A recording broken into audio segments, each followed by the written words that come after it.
Biroroshe yuko bagucira urubanza kuko bo bataragira mu bihe nk'ivyo urimwo. Biroroshe yuko bagutwenga kuko nabo isi itarabatwenga babone ingene isi itanga ibinoko. Biroroshe ko bitaberana imbere yawe kuko ivyabo bitaraja ahagaragara. Ariko ico womenya coco muri ubu buzima, twese turi abanyabyaha kandi dukora amakosa. Ico turushanya kubinyegeza.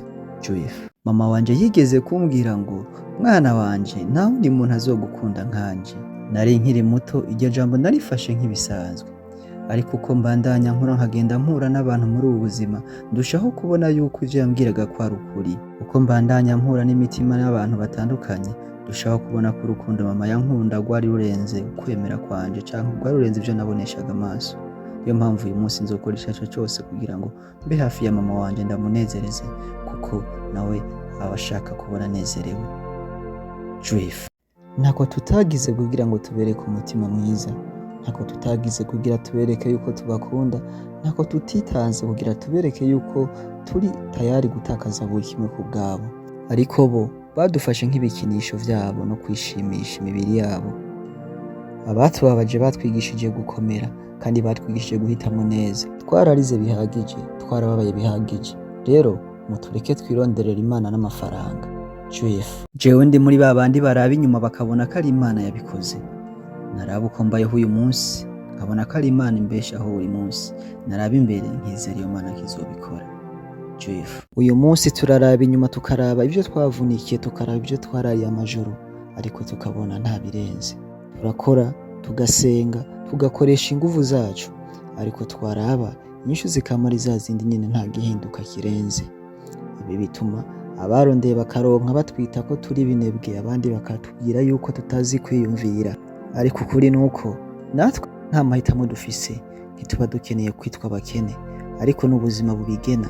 Niyo mpamvu umunsi umwe natwe igihe kimwe amahirwe azodusekera nk'uko yasekeye abandi. Tubandanya dusenga twizera Imana, igihe kimwe natwe izatugendera. Juif. Uyu munsi reka afata umwanya nibuke abagenzi twahoranye, abagenzi twakuranye, abagenzi twavugana cyane.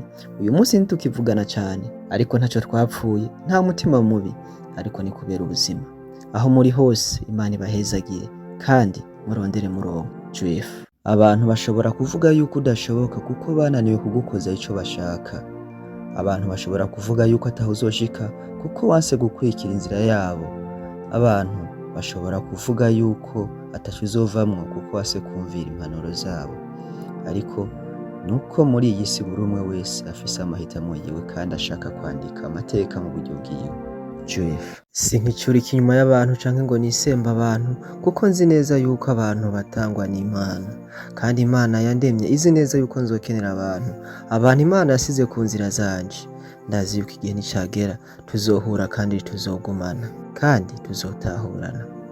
Muri bike canke muri vyinshi bazambera umugisha. Juif. Imbere yo kubwira umuntu akura amaboko mu mpuzu urabanza urabe yuko yambaye, kuko muri iyi si abantu basa nkaho bari gusa.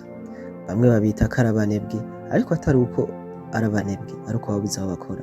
Barayamaze bati ngo ushaka gutera imbere arazinduka, ariko ikibazo gisigaye gihari ni iki: ese iyo uvyutse kare ukazinduka uca utera uja hehe nimba atakazi ufise? Juif. Hari abacu bagiye tukibakunda, hari abacu bagiye bagifise agaciro mu buzima bwacu, hari abacu bagiye tukibakeneye. Rimwe turabakumbura tukabura uko tugira kuko atayandi mahitamo dufise yo kongera kubagarura mw'iyi si y'abazima. Ariko urupfu ico gukora icaco cose ntizokuraho urukundo twabakundaga. Mu mitima yacu bazohorana ikibanza cabo kandi tuzahora tubibuka buri gihe. Imana ibahe iruhuko ridashira abagenzi bacu. Juif.